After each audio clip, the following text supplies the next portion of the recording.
Abortion is simply pregnancy loss or miscarriage before period of viability. What is period of viability? Can anyone tell what is the period of viability? What do you mean by period of viability?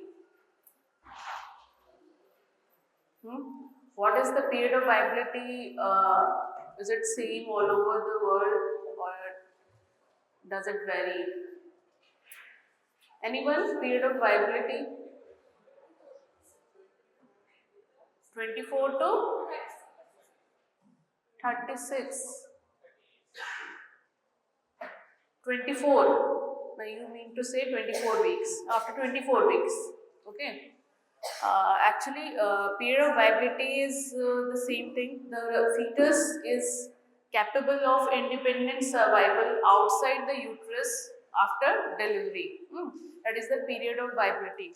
It varies according to the infrastructure of that facility. Like in USA, it is approx 20 to 22 weeks. In UK, it is around 24 weeks.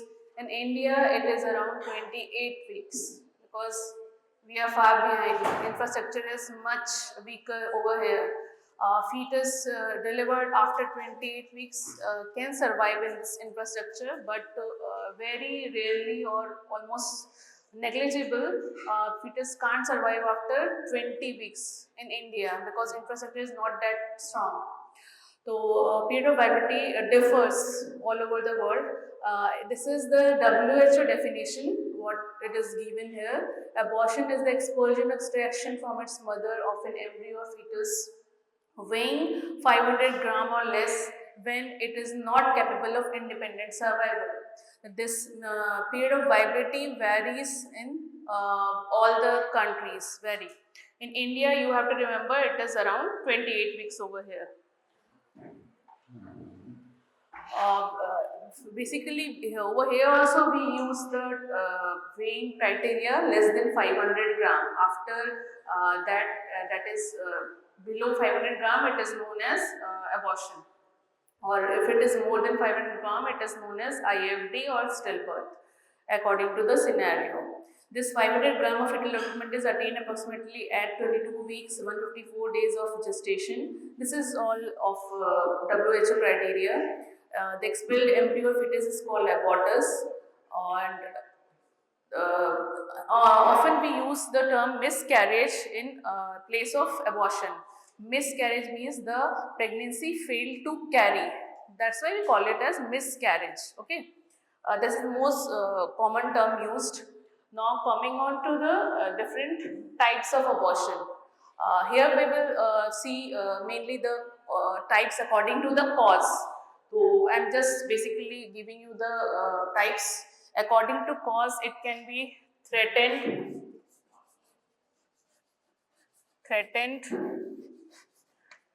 inevitable, incomplete, complete, missed abortion. And according to frequency, whether it occurs single time or it is happening recurrently, that is recurrent abortion, frequency is sporadic. Two types are there, sporadic and recurrent. Then according to trimester wise, it is divided into first trimester abortion and second trimester abortion. Natural or induced, it can be natural or it can be induced. In induced, it is medical termination of pregnancy or illegal. Illegal, mainly septic abortion comes under illegal abortion. Most of the illegal abortion. And in sporadic sporadic, mainly fetal causes there. And in recurrent, mainly maternal causes there. Okay. Now coming on to the different types according to the cause.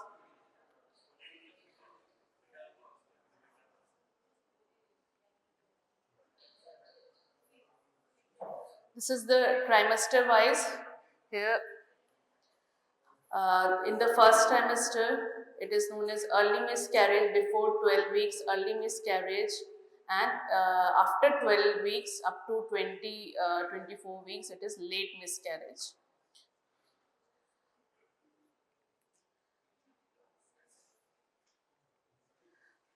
Divided into spontaneous and induced, spontaneous, isolated, threatened, inevitable, complete, incomplete, missed, septic, and one is recurrent abortion. Recurrent abortion or recurrent pregnancy loss will be dealt in separate lecture class. Induced, MTP and illegal. MTP will be dealt and illegal will be dealt in separate class, lecture class. The incidence, 10 to 20% of all clinical pregnancies end in miscarriage. 10% are induced or deliberate. About 75% miscarriage occur before 16 weeks, and of about 80% occur before 12 weeks of pregnancy. But majority occurs before 12 weeks, that is 80%. What are the etiological factors? According fetal causes can be there and maternal causes can be there. Fetal causes, mainly it is genetic. 50% of early miscarriage are due to chromosomal abnormalities. They can be due to aneuploidy, different chromosome number, aneuploidy. Most common is trisomy. Trisomies are different time, trisomy 16, 13, 18, 21. 21 you all know is Down syndrome, polyploidy and monosomy. Structural defects like translocation, balance translocation, deletion, inversion, these all can cause miscarriage in the first trimester. Multiple pregnancy can also cause miscarriage and degeneration of villi, that is molar pregnancy. Genetic factors. Trisomy 16 accounts for the majority of the most common cause of miscarriage among the trisomy is trisomy 16. It is the most commonest. And monosomy X, that is your Turner syndrome, 45X0, accounts for around 20% of the miscarriages. Structural chromosomal development account for 2 to 4% of abortions. These include translocation, inversion, deletion, ring formation, and polyploidy, that is triploidy, is also common. Triploidy is more common than the tetraploidy. Then coming on to the maternal causes, these are different types, endocrine and metabolic factors. These account for 10 to 15%. Luteal phase defect, thyroid abnormalities, all the endocrinal abnormalities, diabetes mellitus. Anatomical abnormalities accounts for 10 to 15%. Most common is the anomaly, congenital malformation of the uterus, that is septate uterus is the most common cause of recurrent abortion in females, and it is the most common maternal cause. Then comes the cervical incompetence or insufficiency. Then uterine fibroid can also cause abortion, recurrent abortion, and intrauterine adhesion, that is Asherman syndrome. Luteal phase defects means there is, this is luteal phase defect, there is some deficiency of progesterone, or progesterone support is not sufficient in the first of the pregnancy. That is luteal phase, there is deficient progesterone. This is normal pregnancy, no, progesterone is sufficient, and is luteal phase defect, progesterone is deficient. Anatomical abnormalities, there are different congenital malformations of uterus, that is uterus diadelphys, arcuate uterus, unicornuate uterus, bicornuate uterus, septate uterus. There will be the separate class in uterine malformations that will be taken by Dr. Arup Kumar Maji. And then coming on to the cervical incompetence, here cervix is closed and here it is dilated.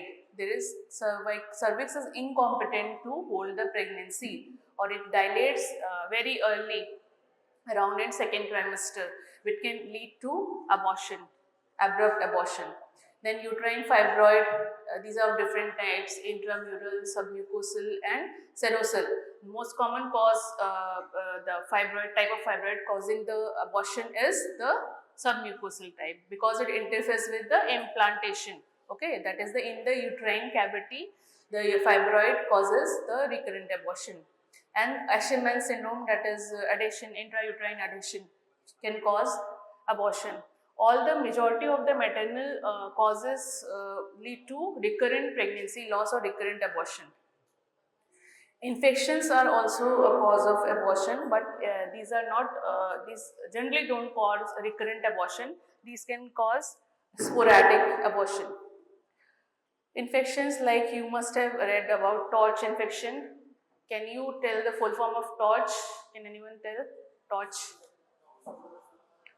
Toxoplasma and torch full form. Rubella, cytomegalovirus. Yes. Torch is the common cause of infection in abortion, and parasites, Toxoplasma, malaria can also cause, and in fact listeria can also cause abortion.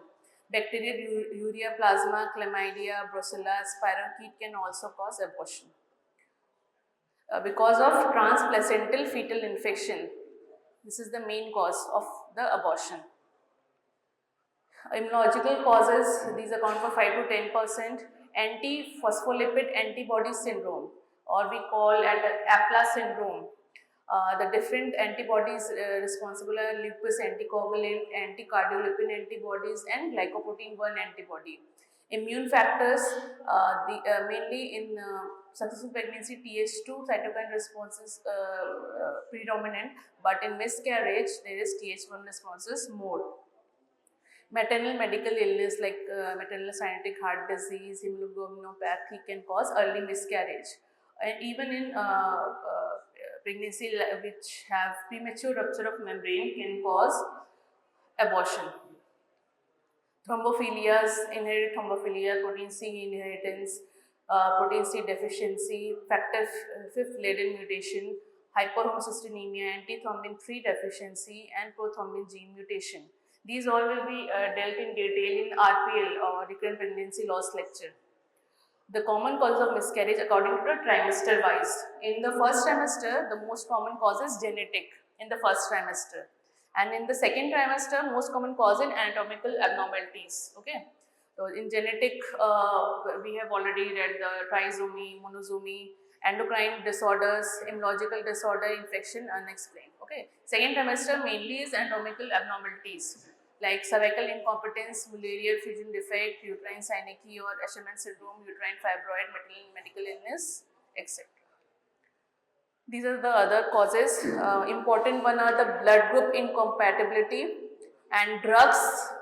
If patient is having any addiction or taken any drugs unknowingly, or she is on any antipsychotic drugs or anti-epileptic drugs, many times that can lead to abortion. Environmental causes: cigarette smoking, tobacco, alcohol, very common nowadays. Radiation, trauma, this is very important.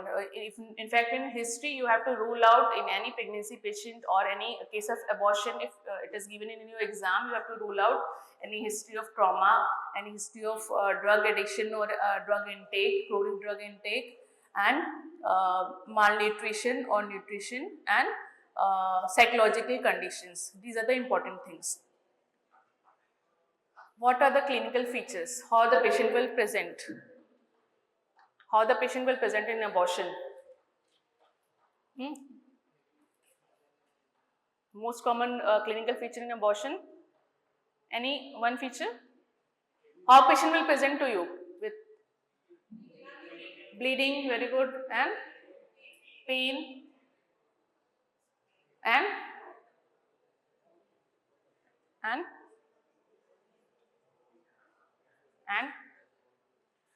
so let me give you one scenario. One patient presents to you with around, she is telling that there is 2 months amenorrhea. Okay, and she is having spotting, just slight bleeding PV. And patient is just complained of one episode of pain and there is no pain at present. And on examination, you saw that there is no tenderness. On PV examination, uterus is around 6 weeks and os is closed. And there is no active bleeding PV. What is your diagnosis? What is your diagnosis? Which type of abortion is this? One more thing is given to you. There is one USG or TVS and fetal heart activity, cardiac activity is present.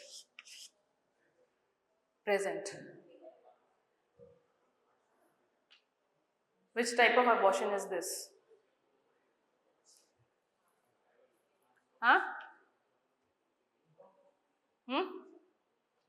Os is closed. There is GSEC in USG and fetal cardiac activity is present. Among all this, which type of abortion is this? Incomplete and missed? Or missed? No. Let us progress to another topic. Clinical, I will tell you the answer later. Most common complaint is vaginal bleeding, abdominal pain or cramps, lower back pain, reduced pregnancy symptoms. First is threatened abortion. Condition in which miscarriage has started but has not progressed to a state from which recovery is impossible. That means abortion is progressed to a state from which reversal is possible. Okay, we can rescue the pregnancy. Still there is chance that we can rescue the pregnancy, that is threatened abortion. What are the clinical features? There is slight bleeding per vagina. Pain is usually very less or painless. Uterus and cervix feel soft. Digital examination reveals closed external os. Differential diagnosis include cervical ectopy, ectopic pregnancy, molar pregnancy. Ultrasound is diagnostic. Pregnancy examination is avoided when USG is available. Threatened miscarriage, there is slight bleeding PV, and there can be subchorionic hemorrhage can also be there. It is a finding of USG. You can't tell by doing examination. Only on USG you will be confirmed what is the cause of bleeding. They can be subchorionic, the bleeding behind chorion, subchorionic hemorrhage, and it can cause slight bleeding PV. Management. So what is this? Which type of abortion is this? This is threatened abortion. Okay, os is closed and cardiac activity is present, and there is just one complaint, major complaint, spotting PV. What is the management of threatened abortion? Most important is rest. We will ask the patient to take bed rest. Relief of pain, diazepam can be given. 80% of the pregnancies with threatened abortion go on until term. 80% of the pregnancies threatened abortion continue till term. If a live fetus is seen on USG, pregnancy is likely to continue over 95% of cases. If pregnancy continues, there is increased frequency of preterm labor, placenta previa, IUGR. These are the complications of the threatened abortion later on in pregnancy. Rest and drugs, and in fact, we also give progesterone. That is not given in all the books, but in clinical practice, we ask the patient to take rest and progesterone and folic acid. These are the main management. Progesterone is very important nowadays. We do give progesterone, and there is no proper clinical research proven of the effect of progesterone. That's why it is not given in all the books. But we do give progesterone support. That is in one of the causes luteal phase defect. We give progesterone. Okay. The prognosis is very unpredictable. Isolated spontaneous threatened miscarriage can follow any of the events. About 2/3, and the majority continues beyond 28 weeks. In the rest, it terminates either as inevitable or miscarriage. If the pregnancy continues, there is increased risk of complications. Now coming on to inevitable abortion. In the same scenario, if I add that present, os is open, USG cardiac activity may be present or absent. What will be the diagnosis?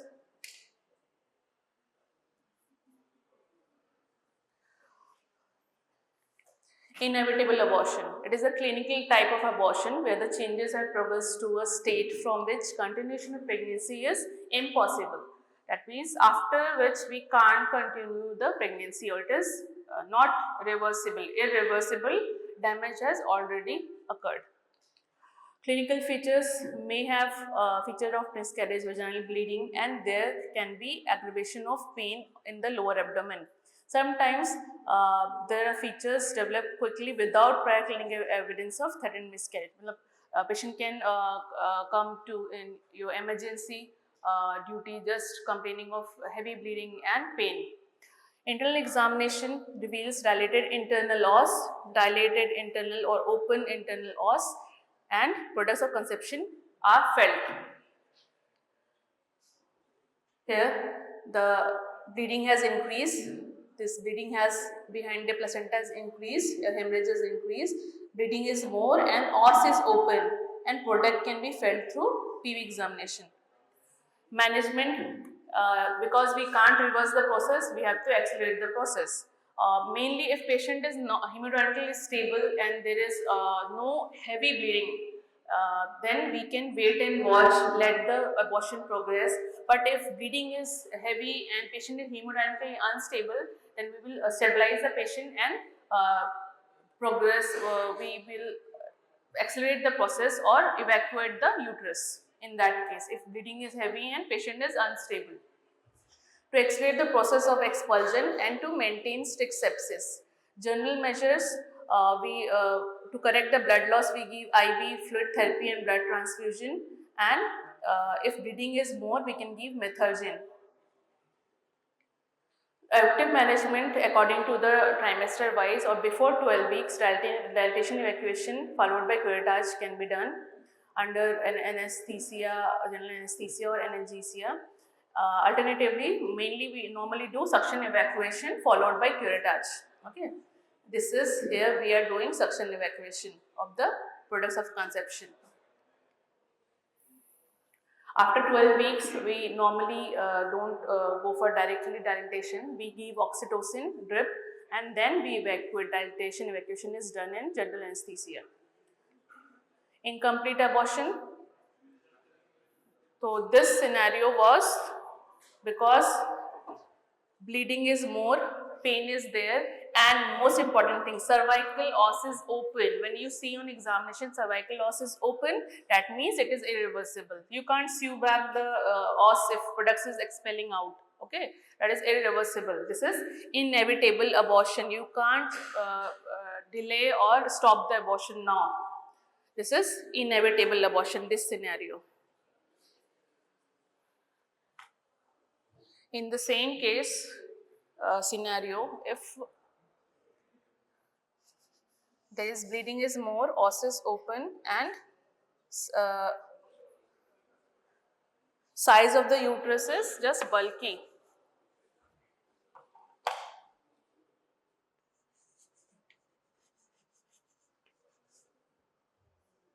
And USG, there is just some product, hypoechoic collection. Or often we see in report RPOC is there. Okay. The diagnosis will change over here. Incomplete abortion, the process of abortion has already taken place, but the entire products of conception are not expelled and a part of it is left inside the uterine cavity. Clinical feature, history of expulsion of fleshy mass. There is a history, a patient will give a history of expulsion of a fleshy mass or a large clot followed by continuation of pain in lower abdomen, persistence of vaginal bleeding. Internal examination reveals uterus smaller than the period of amenorrhea. Cervical loss is open or maybe patulous, and varying amount of bleeding. It may be more, it may be less depending on the situation. And expelled mass is found incomplete. Full G-sac or full placenta is not found, it is incomplete. On USG, echogenic material or hypoechoic material is seen within the uterine cavity, that is retained products of conception. This is incomplete miscarriage. A small part has expelled and a small part is still inside the uterus. Management, evacuation of the retained products of conception is done. She should be resuscitated before any active treatment is undertaken. In early abortion, dilatation evacuation under anesthesia or analgesia is to be done, and evacuation of the uterus can be done using MVA also, or suction evacuation also. Late abortion, normally we do under GA, and the products are removed by using ovum forceps or blunt curette. In late cases, dilatation curettage is done to remove the bits of tissues left behind, and the removed tissue are subjected to histopath examination, HP examination. In incomplete abortion, there are two management can be there. They can be medical management. You can also do giving misoprostol, and surgical management we have already seen, doing suction evacuation or dilatation and curettage can be done. Now coming on to complete abortion. So this was os is open, uterus size is less than the period of amenorrhea, and bleeding can vary more or less, and there is on USG there is RPOCs. This is incomplete abortion. And if in the same scenario, if there was a history of pain and bleeding, but now when you are taking the present history of the patient will say, no, I am not having any bleeding or pain. Okay, there is no bleeding and pain has subsided. Okay. Uterus is bulky or normal size, and os is closed, and USG just thickened endometrium, and there is no RPOCs, or uterus is empty.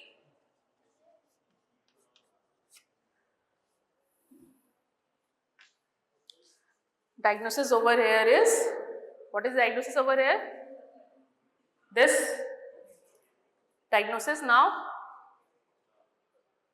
patient comes to you with history of bleeding and pain, but now patient is not having bleeding or pain, and uterus is bulky or normal size, os is closed, and USG, uterus is empty. What is the diagnosis now? Complete abortion. Okay. When the products of conception are completely expelled from the uterus, it is called complete miscarriage or abortion.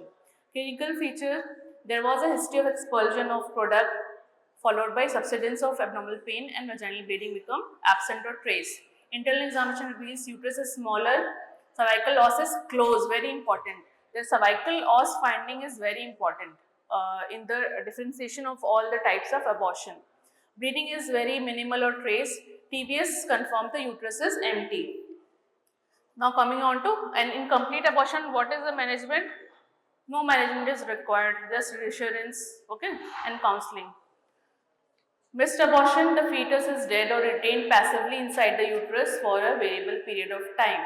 It is diagnosed when a fetus is with CRL or crown rump length of 6 mm more, is without any fetal cardiac activity.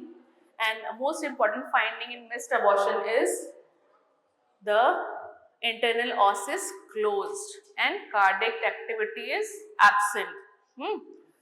The patient usually presents with features of threatened miscarriage followed by subsidence of pregnancy symptoms. The pregnancy symptoms will subside, that is, there is no nausea, vomiting. Okay. Uterus becomes smaller in size, cervix feels firm and closed. In missed abortion, it is closed. There is no fetal heart sound even on Doppler ultrasound. Cardiac activity is absent, and immunological test of pregnancy may become negative. The ultrasound reveals empty sac in the early pregnancy and absence of cardiac motion or cardiac activity. Complication, retaining the products for a long time can lead to sepsis. The complication of missed abortion is sepsis, and it can even lead to DIC, disseminated intravascular coagulation, if gestation age is more than 16 weeks. Management, we can there can be expectant management, medical, surgery. Expectant, we will wait and watch. Medical, we will give misoprostol and other medication, and surgical, we will evacuate. If uterus is less than 12 weeks, expectant management can be done, and we will ask the patient to report to the hospital if any heavy bleeding is there. And medical management, prostaglandin, that is misoprostol, that is PGE1 analog, 800 microgram vaginally in the posterior fornix is given and repeated after 24 hours if needed. Expulsion usually occurs within 48 hours. And in fact, suction evacuation, dilatation evacuation is done either as a definitive treatment or can be done when the medical method fails. Uterus more than 12 weeks. Induction is done by the following method. If your size is more than 12 weeks, then we can give misoprostol or we can give oxytocin. Mind you, when you are working like you are an intern in hospital and patient presents you with the same USG, there is no cardiac activity, os is closed, and it is already proven missed abortion, but the size is more than 12 weeks. You will not do suction evacuation or dilatation or curettage. We will first allow the cervix to open, or we will just give medical management first. Okay, so misoprostol or oxytocin is given. If it fails, then oxytocin dose is escalated according to the chart, and if it fails, then surgical evacuation following medical management is given. Evacuation of the RPOCs should be done if any products are retained, like if you are given oxytocin and products is expelled, patient goes into labor and products is expelled, but there is some RPOCs or retained products inside, then you can go do dilatation evacuation after that. But if patient is 16 weeks pregnancy comes to you, you will not directly do dilatation and curettage. Okay, you can perforate the uterus directly in the process of doing curettage. Okay, that's why we don't do directly dilatation evacuation in pregnancy more than 12 weeks. We first give any medical management or oxytocin or misoprostol, then we will progress to, if it fails, then we will do dilatation evacuation, or if any retained products is there, we will evacuate that. This is the short chart. This is the missed abortion, cardiac activity is absent, os is closed. Okay, and no vaginal bleeding, cervical os is closed. The patient is not aware of the missed pregnancy, okay, missed abortion, that is, it is known as missed abortion. Patient is not aware that fetus is not live. Threatened abortion, there is just slight bleeding, there is threat to the pregnancy, that's why it is known as threatened miscarriage. It is just threat, a slight bleeding is there, but os is closed, cardiac activity is present. Okay, inevitable, the os is opened, and we can't reverse the process, or we can't pregnancy will not continue. Incomplete means majority of or half of the part has explayed and some part is still inside, and os is open. Here os is open and inevitable os is open. Threatened os is closed, missed os is closed. Complete os is closed and there is no product inside, no vaginal bleeding or pain is there. Now coming on to septic abortion. Any abortion associated with clinical evidence of infection of the uterus and its contents is called septic abortion. If the contents are infected and there is infection inside the uterus, it is known as septic abortion.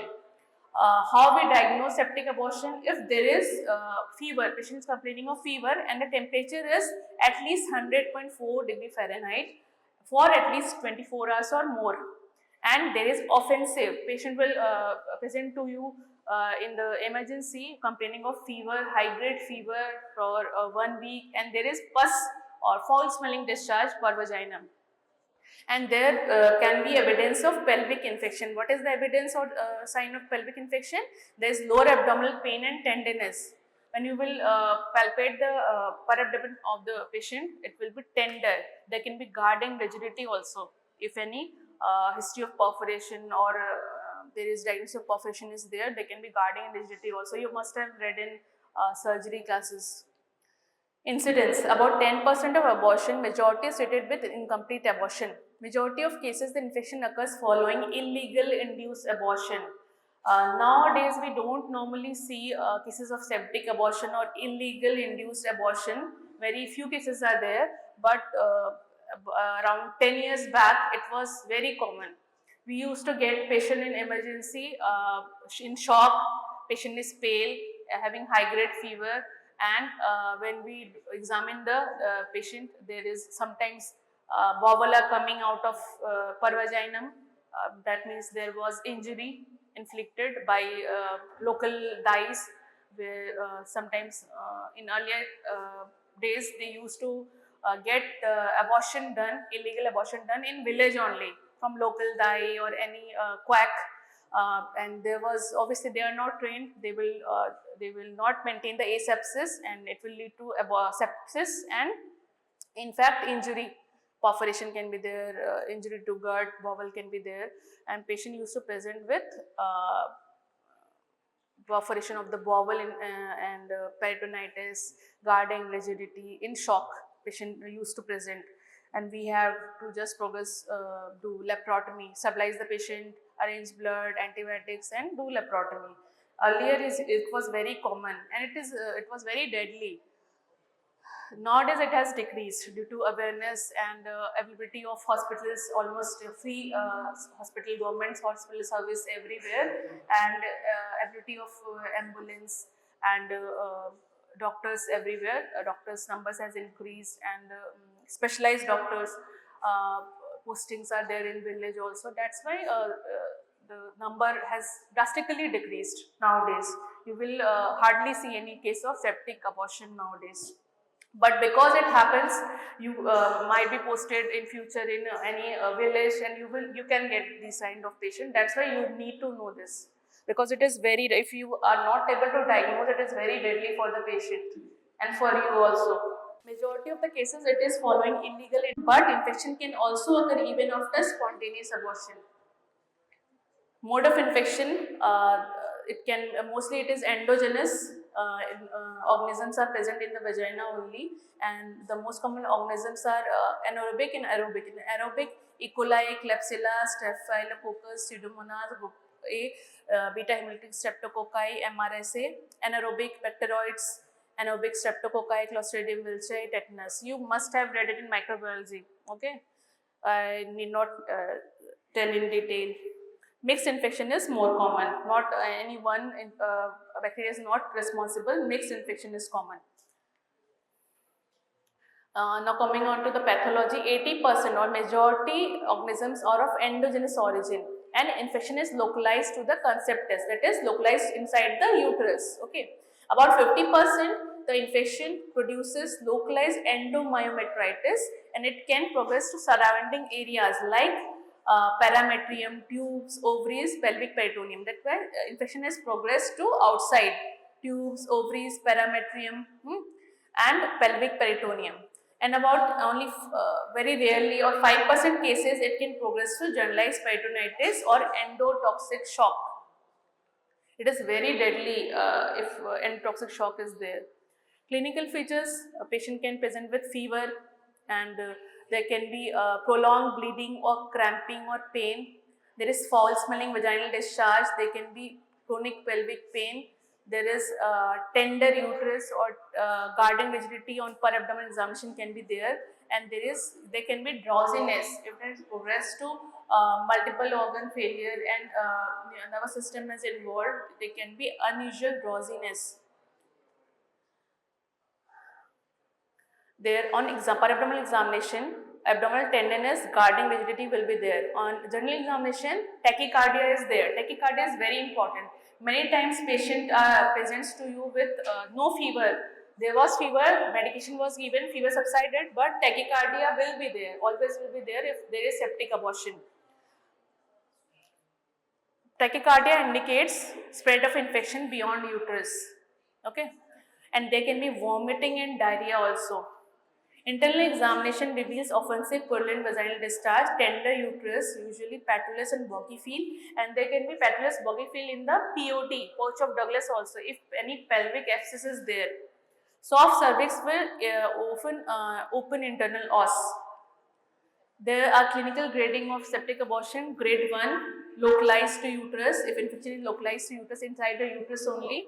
Grade 2, infection is spread beyond the uterus, parametrium, tubes, ovaries. Grade 3 is generalized peritonitis or endotoxic shock. And in fact, in severe cases, acute renal failure can be there.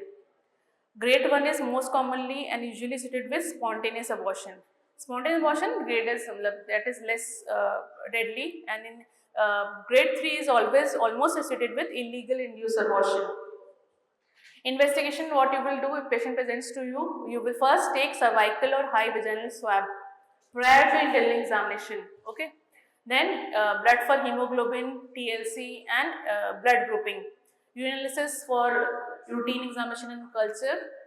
Special investigation, you will do USG ultrasonography of the pelvis and abdomen if any sign of retained products is there, if any sign of any injury is there, perforation or bowel injury, or any pus collection inside the abdomen.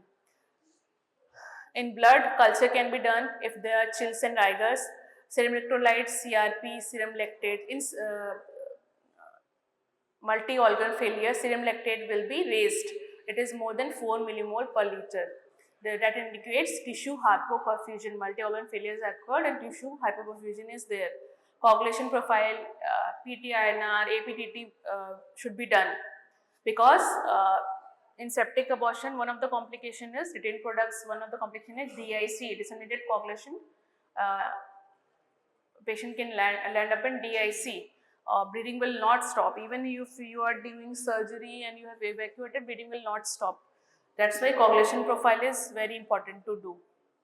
Plain X-ray, if there is any feature of perforation or bowel injury suspected, you will do erect abdominal X-ray, and you will see the gas under the diaphragm. You must have read in radiology, gas under the diaphragm. In chest X-ray can be done if there is any complaint of pulmonary complication or atelectasis. Complication of septic abortion immediate, there will be hemorrhage or bleeding. Injury to the uterus and adjacent structure can be there, and spread of infection can lead to generalized peritonitis, endotoxic shock, DIC, acute renal failure, thrombophlebitis. And there can be remote complication also. There can be chronic pelvic pain. If patient has recovered also, patient is well known, but then also in future patient can have chronic pelvic pain, backache, dyspareunia. There is increased chance of ectopic pregnancy in future pregnancies, and secondary infertility can be there due to tubal blockage, due to adhesions, and there can be depression. And now coming on to management of septic abortion, the management is done mainly according to the grading, in which grade the patient falls. Hospitalization, obviously you have to admit the patient, to take swab, do vaginal, you will examine the patient. First you will take the swab, then examine the patient. Vaginal examination is done to note the state of which state of abortion is it. It is complete, incomplete, or there is any injury, okay, or there is extension of the infection. Overall assessment of the case and the clinical grading is done accordingly, and investigations are sent. The principle of management of septic abortion are, first you have to do control the give supportive therapy, and if patient is hemodynamically unstable, you have to stabilize the patient first and foremost is stabilize the patient, then control the sepsis. You will give antibiotics to remove the source of infection. You can evacuate the uterus, and to assess the response of the treatment, how patient pulse rate, tachycardia is subsided or not, fever subsided or not, and pain in the abdomen is subsided or not, and bleeding is subsided or not. Grading, the management is done according to the grading. In grade 1, where the infection is in the uterus, you have to give antibiotic. In fact, if there is no history of nowadays tetanus injection is almost very common. Nowadays we don't need to give anti-tetanus serum in all the patient, because Tetanus injection is very common, very readily available everywhere. That's why nowadays, but earlier we used to give anti-tetanus serum and anti-gas gangrene serum. Prophylactically we had to give. But nowadays that is not very common. There is history of TT immunization already, then we don't need to give anti-tetanus serum. Analgesic sedatives, if hemoglobin is less or patient is pale and bleeding is very increased or high, then we can give blood transfusion. Evacuation of the uterus, excess of the bleeding is an indication. Okay. Antibiotic therapy, what we give, normally we give broad spectrum, because obviously when you have done culture, if you have done blood culture, all the vaginal swab is taken, the report will take 3-4 days, and if you will wait for the report, patient will die. That's why you have to start the antibiotic. And what is the safest antibiotic to start? Broad spectrum antibiotic.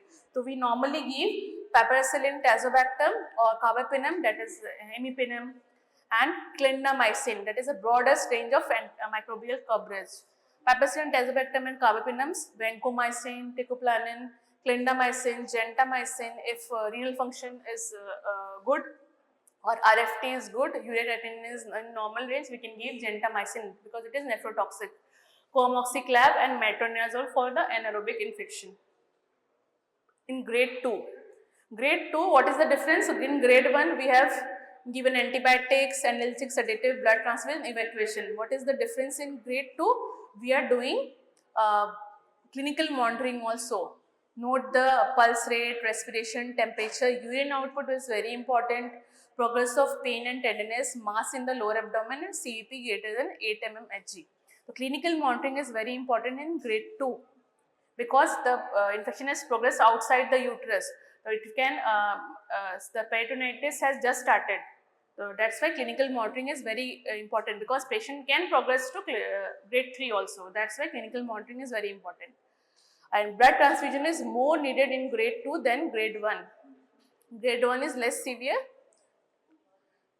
In grade 2 evacuation of the uterus, evacuation, normally we don't do evacuation on the presentation of the patient. First we stabilize the patient and then we give antibiotic. When the infection is controlled and localized, then we do evacuation. Unless until bleeding is excessive, then we have to do urgent evacuation of the uterus. Posterior colpotomy. What is posterior colpotomy? We give nick in the posterior fornix, okay, POD, pouch of Douglas, to drain any pelvic abscess, if any abscess is there. If infection localized to POD, pelvic abscess has formed, we do posterior colpotomy. It can cause fever, spike in temperature, rectus tenesmus, boggy mass felt in the posterior fornix, or there can be in USG, there can be a pelvic abscess or pelvic collection in the POD. Then we can do posterior colpotomy. In grade 3, antibiotics as grade 1 and 2, clinical monitoring is very important in grade 3, and supportive therapy like for generalized peritonitis, we can do gastric suction, IV crystalloid infusion, and there can be endotoxic shock and renal failure. We will manage that because features of organ dysfunction can be there. That's why we have to manage that accordingly. And patient, due to this complication, endotoxic shock, renal failure, organ dysfunction, patient can land up in ICU and patient may require ICU management. And in some cases, active surgery can be required, like laparotomy, exploratory laparotomy may be required. The features of organ dysfunction: persistent hypotension, tachycardia, PO2 is less than 40, serum lactate more than 4, oliguria, serum creatinine more than 44, coagulation abnormalities, INR more than 1.5, thrombocytopenia, hyperbilirubinemia. What is the indication of active surgery like laparotomy, exploratory laparotomy? If there is any indication of, or you find in USG there is injury to uterus or there is uncontrolled bleeding and it is not stopping even after evacuation of the uterus. Suspected injury to bowel. Presence of foreign body in the abdomen. There is on USG you find some foreign body in the abdomen. Sonographic or X-ray you can find foreign body, or if on examination you can feel the foreign body by doing PV examination. Unresponsive peritonitis suggestive of collection of pus. There is pus collection in the abdomen and peritonitis is not responding to antibiotics, then we can do laparotomy. Septic shock, oliguria, not responding to conservative treatment. Uterus too big to safely evacuate per vaginum. If uterus size is more than 20 weeks, then you might have to do laparotomy. What is the prevention? Most important prevention when patient presents to you, prevention you can start from OPD only. When patient is presenting to you, in OPD many patient presents to us, they are taken abortifacient at home and came with bleeding PV. When you are taking history of the patient, you can consult. You can take family planning methods. What are the family planning methods? What you will counsel the patient? In OPD, when you are taking history of the patients, what you will counsel? Family planning methods PSM में तो पढ़ा होगा, क्या है? हाँ, oral contraceptive pills, barrier methods and intrauterine cooperative device, and in fact sterilization procedure or ligation can be done. So you have to counsel the patient. This is the first, you are the first and foremost when you are giving doing history of the patient, taking history of the patient, you have to counsel the patient. If you are given any abortion case, you have to counsel the patient in the OPD only, and otherwise patient will present to you many times.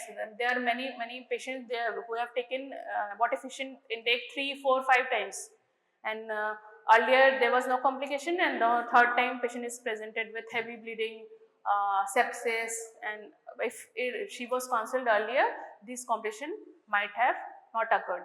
Okay, that's why counseling is very important to boost the family planning acceptance in order to curb the unwanted pregnancy. Rigid enforcement of the legalized abortion in practice, education, motivation, extension of the facilities to get the real benefit out of it. This MTP Act, okay, and legalized abortion is now in practice. To take antiseptic, aseptic precaution either during internal examination and during operation in spontaneous abortion. So we have to maintain aseptic precaution. Achha, what is the DD of patient presenting with bleeding PV with 2 months amenorrhea? What are the other DDs? One is abortion. What are the other differential diagnosis? There's one patient, 2 months amenorrhea. She is having slight bleeding PV, pain abdomen is there, and when you are doing examination, there is tachycardia, there is tenderness in the one of the fornices, and on doing PV examination, the uterus is of normal size or slightly bulky, but there is fullness in one of the fornix, or say right fornix. So what is the DD in this, or diagnosis in this case? Same like threatened abortion, there is slight bleeding PV, but pain is there. Okay, in threatened abortion, pain is very less or minimal. Patient presents with 2 months amenorrhea, slight spotting, but pain is there. Okay, pain is there. Then uterus is slightly bulky and or normal size, but on examination, one of the fornix is full or there is mass felt in PV examination in one of the fornices. Okay, and os is closed, and USG, I will not tell you the USG. Tell me the diagnosis, differential diagnosis in this case. Then I will tell you the USG finding. What can be the differential diagnosis in this case? 2 months amenorrhea, pain, spotting, mass felt in fornix. Is this any kind of any type of abortion? Which type of abortion?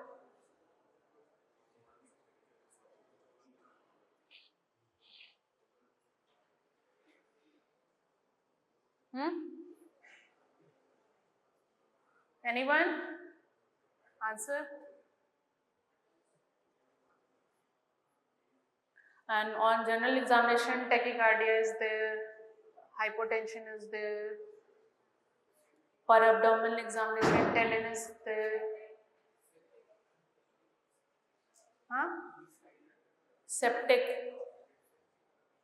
It can be septic. Another DD. But fever is not there. There is no history of fever or no, on examination there is no fever. Fever is absent. And septic abortion, the first and foremost criteria is fever, temperature, rising temperature. And foul smelling vaginal discharge, that is not over there, septic abortion. It is not in this case. No foul smelling vaginal discharge, no fever. What is the diagnosis? Ectopic, very good. What is your name? Very good. Ectopic pregnancy. In USG, when adnexal mass or G-sac is found, this is ectopic pregnancy.